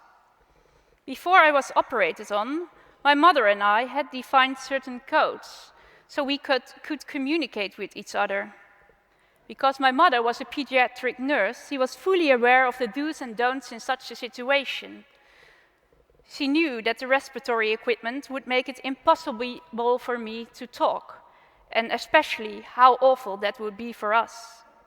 She knew that all the infusions, wires and drains would make it extremely difficult for me to write, which is why we practiced a squeezing technique together. 1 squeeze for yes and 2 squeezes for no. The surgeons had been operating for 12 hours when I was brought back into the intensive care. My mother took my hand and held it tightly. The nurse was standing next to my bed. She told me, my mother, "She's sleeping, ma'am. She's not aware of any of this because of the medication." A squeeze in my mother's hand. "Are you awake?" Another squeeze. "She's awake," my mother screamed. "Are you okay?" 2 squeezes. "Are you in pain?" 1 squeeze. "Yes." I tried to make a writing motion with my hand. I heard my mother say to the nurse, "She's awake, she wants to write something down." My mother took out a notebook. Getting me to hold a pen proved to be a challenge. A splint was keeping my hand stiff, so the infusions and wires stayed in place. My mother put the notebook on my bed, and while she supported my hand, I managed to write in big shaky letters, "I'm dying." The letter set off alarm bells for the nurse. The specialist was called in straight away. It turned out that I'd suffered a collapsed lung, and they took me back to the operating theater. After 14 days, I was fit enough to be transferred from the Wilhelmina's Children's Hospital to a rehabilitation center. This involved not only a transfer to another location, but also another phase in my care. In the month of the operation, I turned 18, which meant that I would make the transition to adult care. This was to be my last time in the Children's Hospital. A hospital with my treatment history of 40 fractures, 8 years of plaster corsets, and many, many outpatient visits. Because of the transition, my parents brought statuettes from the hospital shop as a reminder and a present for all the people who had helped me to care about me during my childhood. One for my brothers and sisters, who all sympathized with me, shared their care tasks, and had to adapt to living in a family with a handicapped child. One for the orthopedic surgeon, who operated on me successfully. One for the physiotherapist, who continually treated me for 15 years. One for a next-door neighbor, a woman who was the only person in our social environment who dared to babysit on me. I would like to introduce you to Willemientje, because one was for me. There she is. Please meet Willemientje, named after our former queen, who gave her name to the Children's Hospital.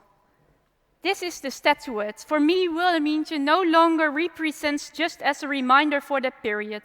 He has come to symbolize my quest for quality of life. That's because she's so imbalanced, and yet she can get off in any direction. Whatever happens, she's always looking for the center, for balance. She tries to find the best position in which she can't fall over but can still remain standing, where she just can be. Isn't that what we all do? We live in an imperfect world. We cannot control life. Through inheritance and circumstances, our lives are not perfect. We only have to take a look at our bodies that can become ill to realize this. My life isn't perfect. I was born with defective connective tissue that has put me physically out of balance. I live with pain every day. My physical well-being is far from perfect. If we compare that to the statuette Willemientje, then that imperfection, that sickness, is like an uneven surface that forces us to swing back and forwards, a circumstance he has no control over, a non-static situation that can even give her a huge push, so big that she can fall over. To be perfectly honest, I talk about this statuette as if she is sacred, but in fact it is my second Willemientje. My first one stood on my windowsill at my student flat and failed to survive a party. Unseen and then beheaded. Just like that, with a heavy heart, I went to tell my parents. In one hand, I held her body, and in the other hand, her head. Can we fix this? My father brought out his glue kit and produced an ultra-special 3-component glue. With super precision, he held the glue pistol while I pressed the head onto the body. Between her head and her body, you could see a double chin of glue. The construction destroyed her total original beauty, beyond recognition. The whole thing was so weak that the fragility of Willemientje became an extremer representation of my own health situation. My mother came up with a wonderful solution, as only mothers can. She went into her bedroom, and from behind the wardrobe, she produced another Willemientje. This model had been waiting there patiently, packed in styrofoam. She said, I thought there's bound to be somebody who deserves this copy. And this is it. Backup Willemientje. I think we need a lot of those backups in healthcare. My experiences have convinced me that healthcare needs to be fixed. How? Well, first of all, we've got to start listening to each other again. I'm sure that good communication between patient and healthcare professionals is the biggest and most efficient resource in healthcare. Attention, like my mother's, it's still the most important and inexpensive method of care. But today we're talking about e-health. I'm sure e-health will be a revolutionary resource too. So, how do we make sure that e-health is not just that blob of glue, like a quick fix between the head and the body, between sickness and health? How can e-health support human beings, patients, as a whole functioning whole? Can e-health be the resource that keeps Willemientje in balance? Let me take you back to that intensive care unit. In 2016, this is what it could have been like for me. Before the operation, my mother and I are told that I can make use of an iPad application while I'm in the intensive care. This has been specially developed for IC patients that are on artificial respiration. After the operation, I want to communicate with my mother. She picks up the iPad. I need very little muscle power or movement to use the app. Its intuitive design enables my mother to communicate with me and the nursing staff, and I can make clear to them that there's something wrong, that I'm in intense pain. And this is an example of how e-health, a cold technology, can be a warm resource for my quality of life, for my feeling of being in control, for my quality of my social relationship with my mother, for my health, and even for patient safety, for the quality of care. Also, when I'm in one of the most helpless situations I've ever been in my entire life, at a time when self-management seemed like utopia. That is, at the same time, the proof for me that e-health is not only suitable for people who are able to oversee the situation, for intelligent people, for people who can read or write, or for people who know how the system works. The interfaces of many popular consumer apps are fantastic. Some are as simple as it could be, and it certainly doesn't have to be any more complex. Everybody uses them. Innovate this way, and e-health can be there for everybody. I think we are all sure that the chances for e-health will be a success are high. Then, why is the reality totally different? In my daily life, e-health plays a very limited role. This is an account of the use of care in my life. It's just a guess, just a small insight to the enormous amount of care given in the multitude of different domains. Look at that, 2,500 x-rays, 500 days clinical rehabilitation, 600 hours talking with 8 suppliers. Next to this list, my health condition cost me a lot of time, not only because of the physical constraints. It's about me sitting in the waiting room or in traffic jams. Also my parents, waiting and waiting, recording leave, all those days absent from work, 3 other children for whom a place had to be found. Can you imagine, I still receive for about 30 envelopes a month. The storage closet in my room collapsed one day, 25 folders, and I'm really not exaggerating, full of administration, fell down on me.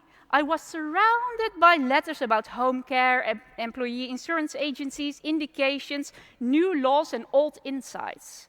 My health administration closet showed wood tiredness. I think that is a strong symbol for the urgent need of digitalization. This is my e-health use. 10 emails, 5 WhatsApps, and those were the unsecured connections. Then 1 secure, the first online consultation with my general practitioner. I waited 3 days for a reply. I believe we can reduce my list by 50%. This is about care given. This is not about care needed. For example, a lot of my x-rays I have received have not been necessary. If the emergency doctor I visited after fracturing a bone on a holiday could have looked into my file, I could have been spared 4 x-rays. If an interoperable digital file was available from my birth, we could probably have halved the number of x-rays, CT scans and MRIs. And don't just think about financial costs that would save. Think also about all the radiation my body could have been spared. And this is not just one example. E-health can upgrade quality of life and downgrade costs, both financial costs as the cost of inefficient care on my mental and physical well-being. It costs me so much energy. So the big question is, how can we get your innovations into my life and the life of fellow patients? Well, perhaps this question is too difficult for me to answer. I don't know why e-health is uninsured, unused, and unfit. I do know that technology is raising the quality of life every day. I come into contact with everyone via social media, even when I can't sit because of my pain. Without social media, I wouldn't have been here today. I wouldn't have been able to tweet our Secretary General, who is fortunately very active on Twitter. I just sent him a direct message, he discovered my work, and we started collaborating. Another example, last year I won the Hacking Health Prize. I didn't need to be physically present the whole weekend. With a telepresence robot, I was able to race through space. I even joined the Energizer. I danced with my robot. I can really control the movements by steering the robot at home.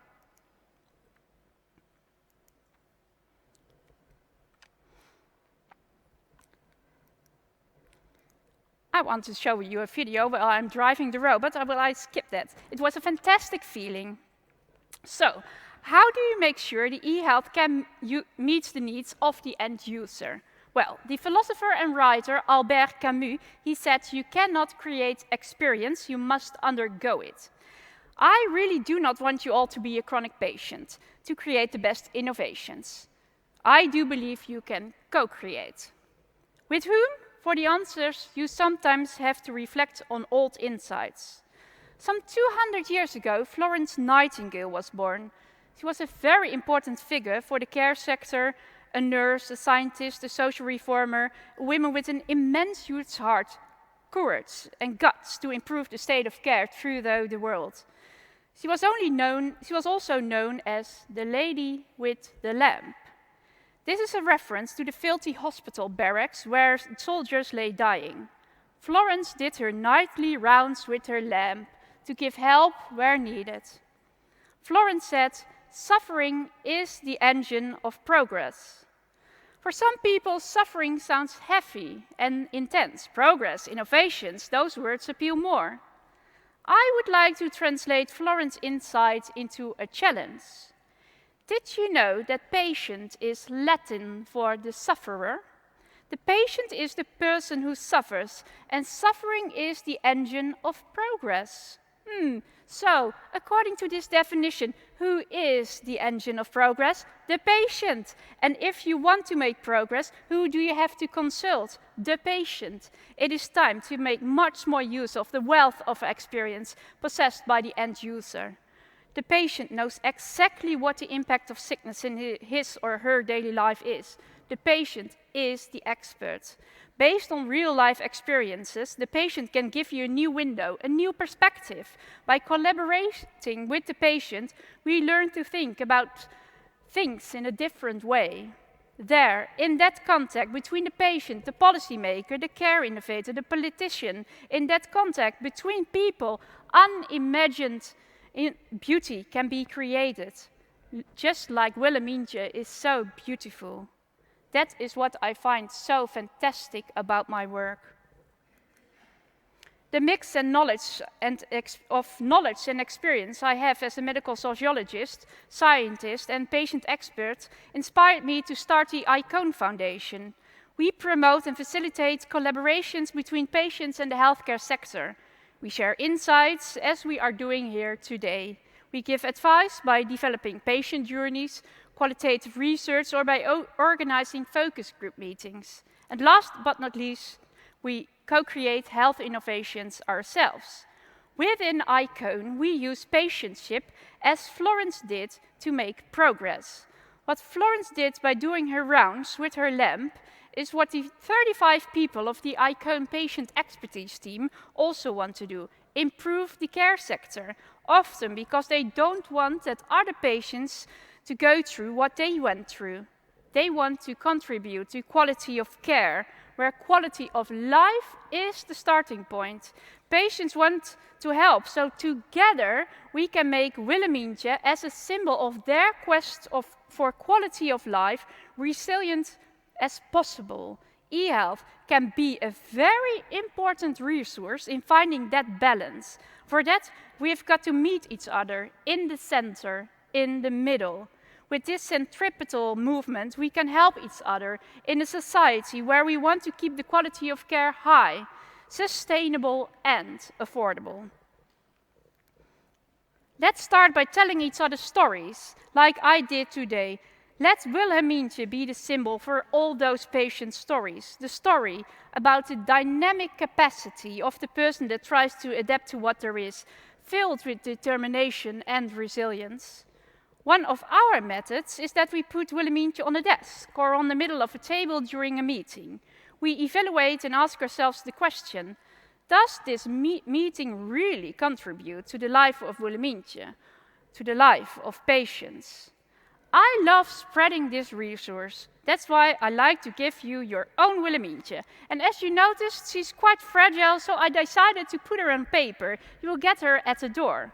I hope she inspires, because the patient is the engine for dignified innovation. Please design your innovation as beautiful as Wilhelmintje is. Sickness is ugly enough. And let us work all together. Let us start connecting and listening. Let us act all a little bit more like the lady with the lamp. Please connect. Please help each other. I believe this is the only kind of development that is sustainable.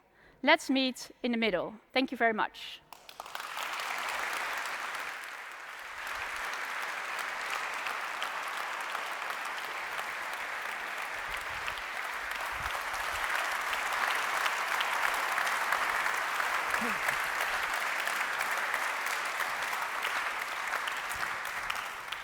Well, thank you, Annemiek, for your very moving speech and for sharing your own patient journey with all of us. It's been a great, thought-provoking speech, I think.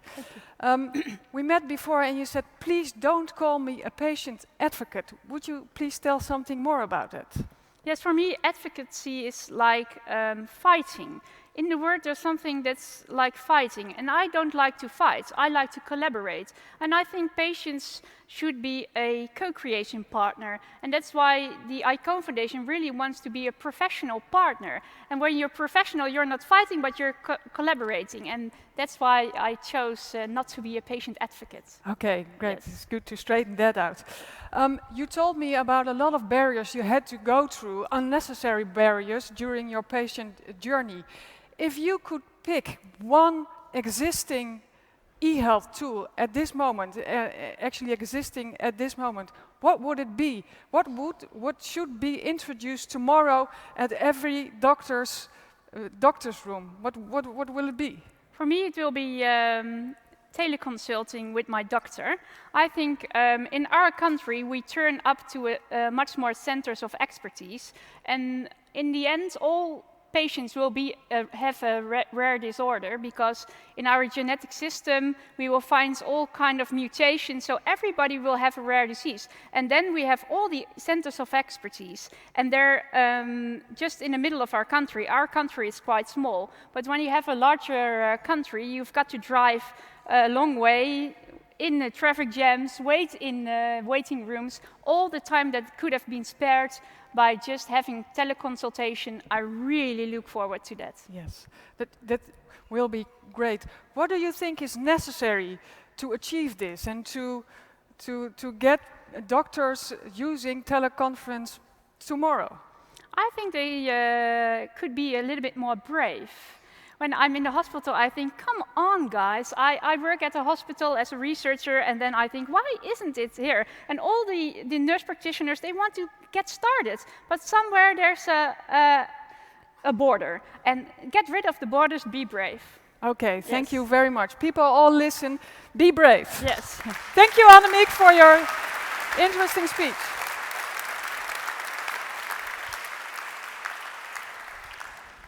Now I would like to introduce our next speaker, that is Jeroen Tas. He is the CEO of Philips, of Connected Care and Health Informatics at Philips. At Philips, Jeroen advances the development of digital health solutions that provide connected patient-centric care. Please your attention for his keynote speech, Transitioning the Human-Centric Care at Scale. Jeroen, the floor is yours. Thank you.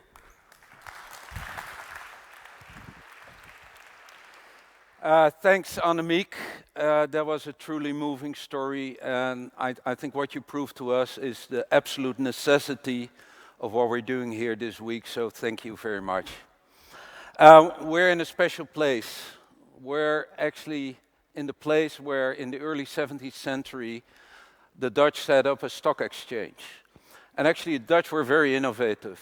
So they came up with the stock option, the future. It was all invented here in the 17th century. And then hundreds of years, nothing happened. You know, we were trading the same way. People were sitting under trees, making deals. And then 20 years ago, I made my first visit to the stock exchange in the New York Stock Exchange. And the guys in blue jackets were trading with each other. And they were screaming and saying, oh, 3 here, 4 there. And then 10 years later, it disappeared. It suddenly disappeared.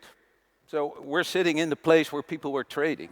No longer here. People were sitting behind big screens, looking at advanced visualization of very complex information.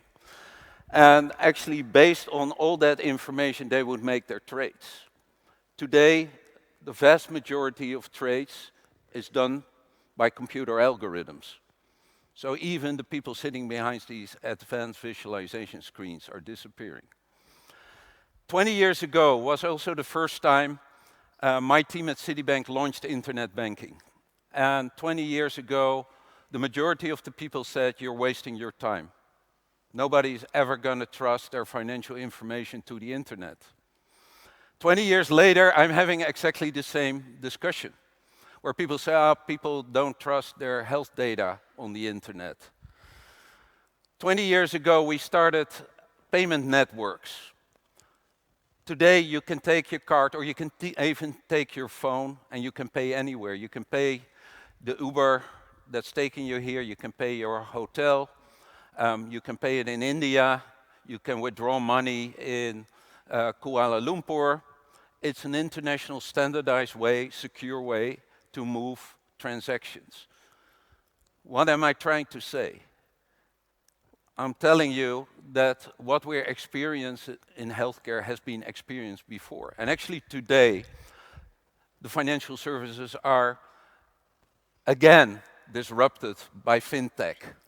So algorithms decide how you can best invest your money. Now, let's talk about what it means for healthcare and what it means and what's different between healthcare and financial services. Number one, we're all different. We're complex system, human beings, but we need the human touch. So how can we leverage that technology for the human touch? Because there's a reason. We spend more than 10% of our GDP on healthcare. And in the Netherlands, it's even higher. And the Netherlands has one of the best healthcare systems in the world, but it's also the second most expensive. 80% of that spend is spent on chronic disease. So what's chronic disease? Heart failure, diabetes, COPD, cancer. You know, 1/3 of the people in this room will be diagnosed with cancer in their lifetime. And I think at least 20% of the people in this room suffer from a chronic disease. So if you think that about 40% of all people have a chronic disease and all these other people help them, we're talking about 100% of the population. Now, strangely enough, 80% of cardiovascular disease and 90% of diabetes type 2, type 1 is actually a different type of disease, and 50% of cancers are preventable. How? Because they're driven largely by our socio-economic environment, by our behaviors. Smoking, drinking, sleep, what we're eating. But loneliness can be an early indicator of health. So the 40-30-20-10 rule applies. 40% of your health is determined by socio-economic factors. 30% is determined by behavior, 20% is clinical, and 10% is environment. So we spend 10% of our GDP on 20% of the drivers. And even there, it's very strange to see that only 50% of the patients take their medication on time or at all. So if only 50% of the patients take their medication, what happens to the other 50%? And how do we interpret their health? So I think we have to start thinking differently about health. Health is a socio-economic, behavioral issue, and we need to treat it as such. And we need to recognize that we can spend a whole lot of money on cancer, and cancer treatment will become more expensive because it will become more specialized. But maybe we should think about spending more time on preventing it altogether, or finding it in an early stage, because if it's stage 1, we can largely control it. So we did the Future Health Index. We interviewed 25,000 patients, 2,500 care providers and policymakers in 13 countries. And we see a theme emerge. We see that while data is proliferating, we measure ourselves, our GP makes observations, our hospital makes observations, our physiotherapist makes observations, our caregivers make observations, but they're siloed. So we're creating more and more data, and we have less and less access to it. And that's seen by all participants. We have a different perception between ourselves, the way we manage our own health, and our care providers, our professional care providers, think we can manage our own health. And there are still a lot of issues around training, education, and I believe reimbursement. So how do we create the incentives to drive health outcomes rather than just clinical inputs? So these are a bunch of questions we're going to address. But before we do that, I really want you to listen to the voice of 3 generations of patients. Can we play the video?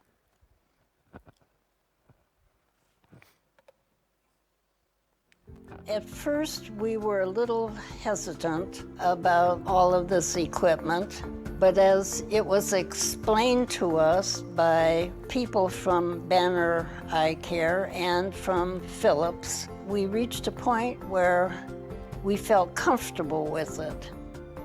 Today, I would be lost without it. I'm just happy to be home with Ralph. He's like, I'm fine, nothing's ever gonna happen to me. I don't need any kind of a monitoring device. I don't need a medical alert system.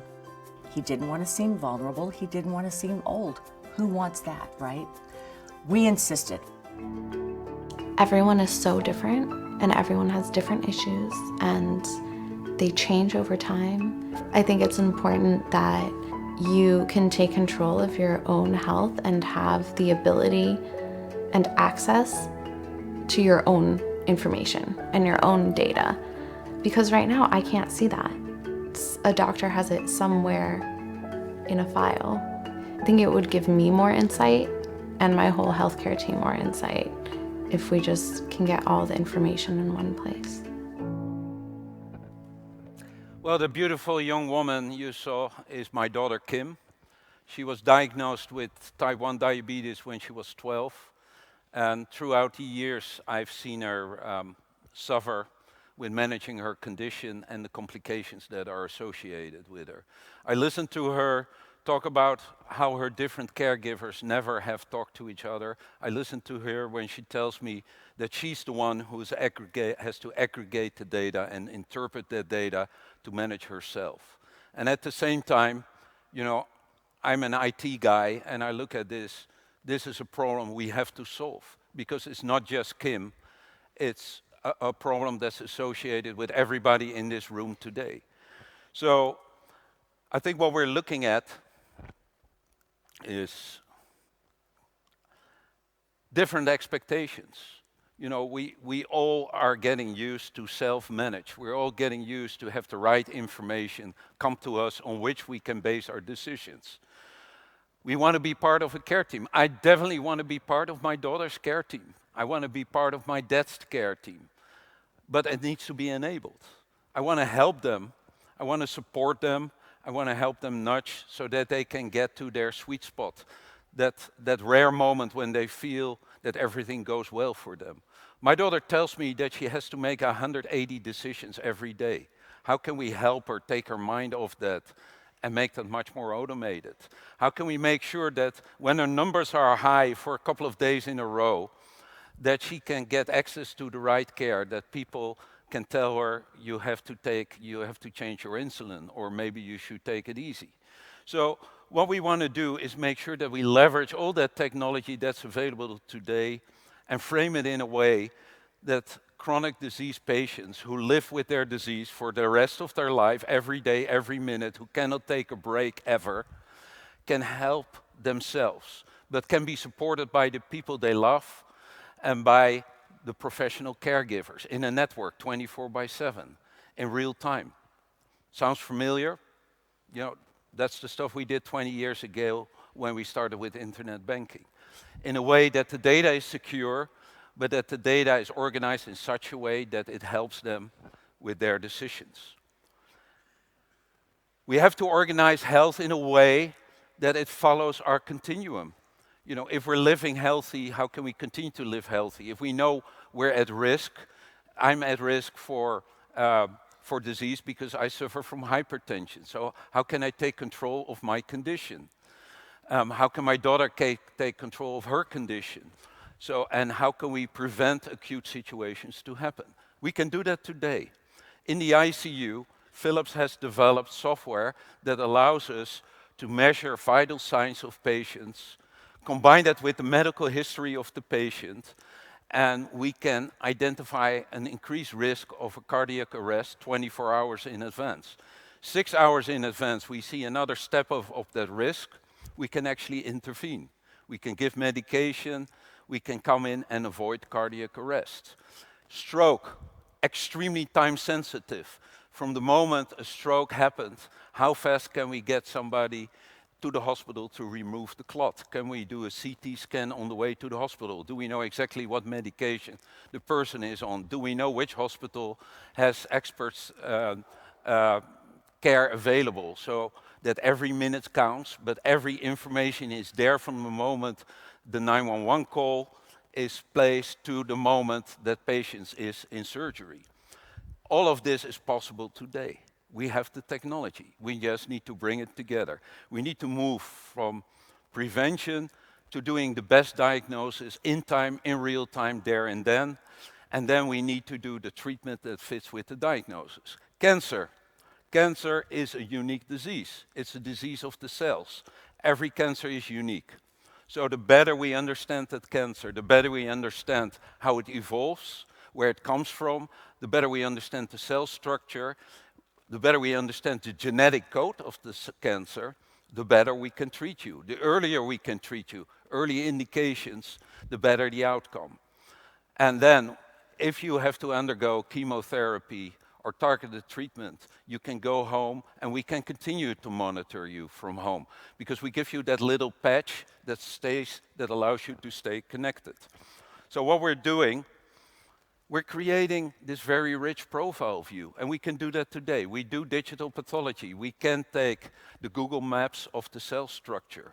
We can create 3D models of a cancer and the growth of a cancer. We can actually monitor people at home at very large scale. The Kurdish you saw there, the elderly couple, I love them. They're actually a couple that's one of the thousands of patients that are the most expensive patients in the system. They're part of the 5% that cost about half of the total spent on healthcare. Now, we monitor them at home. We let them talk to what Annemiek was talking about, the two-way video. And guess what? While we're doing two-way video, we can read from the image their heart rate, their breathing. We can even read their SpO2. So we're not having just a human-to-human consult. We can actually measure important vital signs while we speak. Now, we can do this at scale. So what you see there in this picture is not the control center of an airport. What you see actually is the control center of thousands and thousands and thousands of patients that we can monitor from home. And we can create the sensors around people.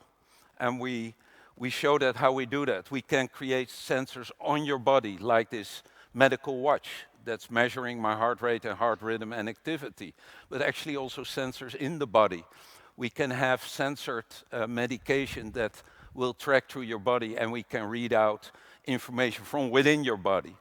We can equip elderly people with Lifeline, the smallest mobile phone in the world, that's waterproof, that has only one button, and that will call emergency when you need it, but it will detect a fall, and it will put you in touch with your caregivers. It can actually predict a fall, because what we can do, we can read out your medical history, we can assess the risk of falling, and then we can track you. If you're getting up more slowly, if your gait is changing, if you're not getting up at all, it will mean that something is amiss and we need to intervene. The medication management helps to move from 50% compliance of medication to 96%. And the two-way video helps us to communicate with caregivers when we need it, when we want it. So what we're seeing evolving is a network of care, a 24/7 network where expertise is centered in the network, and at the center is that person, is you. So around you are the home care organization, the caregivers, the hospital, the general practitioner, the payers, research, and there are a couple of rules that will help us get to better care. If we focus much more on what the outcome is of your care, if we can tune it to your situation, then I think we create much better outcomes. You know, the fact that you have spent so much time in the waiting room, in cars, I think is a travesty. I think we can do a lot of this remotely. We can help people like yourself in a way better manner than we do today if we look at care as a network 24/7, and we will find out that 80% of the care can be done remotely. And if we need an intervention in the hospital with high expertise, we can do that in a day rather than weeks. So there's great opportunities to optimize. But we can never do it alone. You know, medical centers have to work with research organizations, have to work with our ministries of health, have to work with the industry people like ourselves. So we're working, for instance, in the Netherlands with Radboud UMC on empowering patients, in this case, diabetes management. But we're also working on Parkinson. And Radboud has done something really, really great. They created a network for information for caregivers, for patients, based on research, based on evidence, and they learn every day from those interactions. We're now extending that with capabilities to monitor patients, and that will give us way more information about early onset of Parkinson's, how we can bend the curve, and how we can optimize the care for those patients. And not just in the Netherlands, anywhere in the world. So Radboud can become a global hub for Parkinson. So we're working with CIOS in the Netherlands, the biggest hospital in the Netherlands without any walls. And what we're showing is actually an ultrasound, which we sell as a service, by the way. So now imagine the general practitioner has an ultrasound. You wake up in the morning with chest pain and shortness of breathing. You can ask your general practitioner to come to your home. He can do an ultrasound on your heart, which can be then triaged in real time with a cardiologist in the CIOS network, who can there and then prescribe a treatment plan. So what we're changing is the fact that this would cost normally a couple of weeks, because you go to your GP, you need to make an appointment, he will refer you to a radiologist, who will refer you to a cardiologist, and we're back to Annemiek's story. We can condense that, we can make it real time. And we can do that for blood tests, we can do that for ECGs, so we can change the way we provide care. We work with the NHS in the UK, Liverpool, the sickest city in the UK. 85% of the people that are sick are unable to help themselves in the current system. Half of the people in the city have chronic disease. More than half of the people are overweight. So a huge strain on the systems. Emergency rooms fill out into the hallways, GPs get burned out. So we worked with them on a remote monitoring approach where we have a hub, a care hub, We're 24/7 staffed with specialists that support people at home. And we have amazing results. Just starting, it's not even mature. So we already see 32% less admissions, and 90% of the patients feel better in control, 90% of the patients. Don't tell me that this is not working. This works at scale. We do it in the US with Banner. We've done the pilot here in the Netherlands on the heart failure, and everywhere we see similar results. We're empowering care providers and caregivers to remote sensing, and we're very proud to be working with Alan's organization, Cordan, where we put sensors in the home of elderly people so that we can measure their movement. So if somebody gets up 25 times at night, they better see a urologist. If somebody doesn't get up at all in the morning, we better send somebody to their home. We're also installing our medication management device because most of the elderly people have about 10 different medications. You know, some of them have onset of Alzheimer's and they just forget to take their medication. So imagine what that does to their health. So together, we're going to create a way better environment for elderly people at home. And this is only the beginning. We have great plans to turn this into a real proof point how elderly people can live at home with dignity, with the help through technology and high touch enabled by high tech. So what do we see as the key drivers for innovation? This is an EU event. Yet, every country in the EU, 27 countries, different regulations on health data, on security, on privacy. 27 countries, different regulation on approval of medical devices. So why shouldn't we be thinking about portability of health data so that when I travel, which I do every week, I know that something happens to me, I can access my data, and the doctor taking care of me has my data. Why not combining medical information from Radboud with the University of Cologne, with the University of Lyon, so that collectively in the EU we can use big data to provide better care. It will spur innovation. So what we need is regulation around, harmonized regulation around data, privacy and security. And again, we've done this before. You trust your financial data, so I'm sure we can have you trust your health data. And lastly, we need to focus on outcomes. You know, how can we all organize behind Annemiek and measure better care for her and for people like her, for my daughter, for Joost's dad who was in the picture with the medical device. I think that's the big challenge and the big opportunity we have. So we see an acceleration of pilots that are highly successful, but how can we scale them up?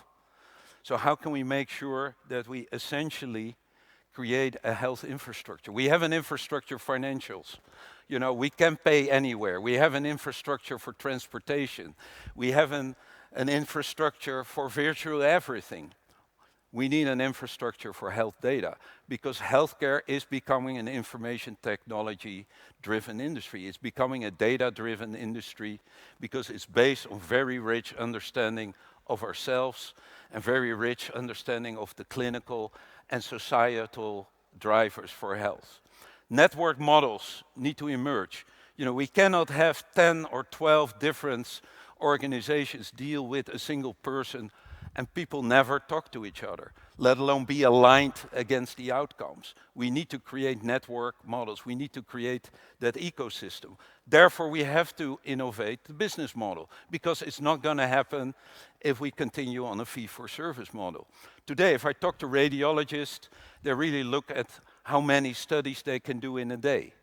They don't talk about how their study contributes to the outcome of the patient and how we can track that back so we can learn from every study. It's not happening. Why? Because they're not being paid that way. So we need to align that payment towards those outcomes. And lastly, we should standardize the way we make data interoperable. Again, we've seen it in other industries and it works. We need to create a regulatory framework because you need to feel assured that your data is kept private according to your own rules, and we need to create a true digital single market for healthcare. Thank you very much.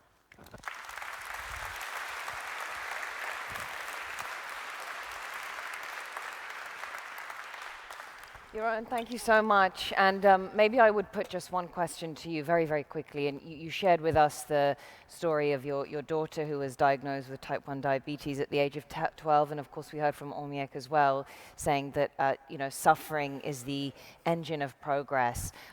What more can you tell us about your efforts in terms of putting the patient at the very heart of your measures and of your solutions from inception to conclusion?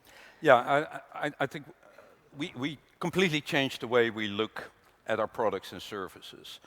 So even if we look at an MRI or a patient monitor, we now design it from the perspective of the patient. So we create the journeys of those. We create a journey for type 1 diabetes, patient. What do you need to self-manage? Who are the caregivers in your network? What is the relationship with them? What happens if you have an acute situation? How much information is available? And we design around that. But if you design around it, then you're no longer doing just patient monitors. Then you look at what is the big information about you that's relevant for your care. How important is light when you lie in after a traumatic experience in a hospital bed? All the beeps, you think that's good for your health? I don't think so. So how can we create a quiet environment? If you go back home, how can we make that transition seamless? So how can we carry forward what we know about you and use that in your care at home?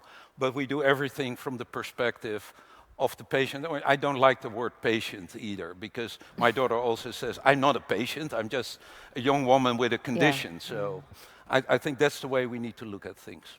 Exactly. Well, thank you very much for bringing this perspective. I think hearing from you and Olmiek collectively has kind of given the day a new dimension, something more personalized. And I don't want to use the word patients, but more people-focused, exactly. Individual-focused.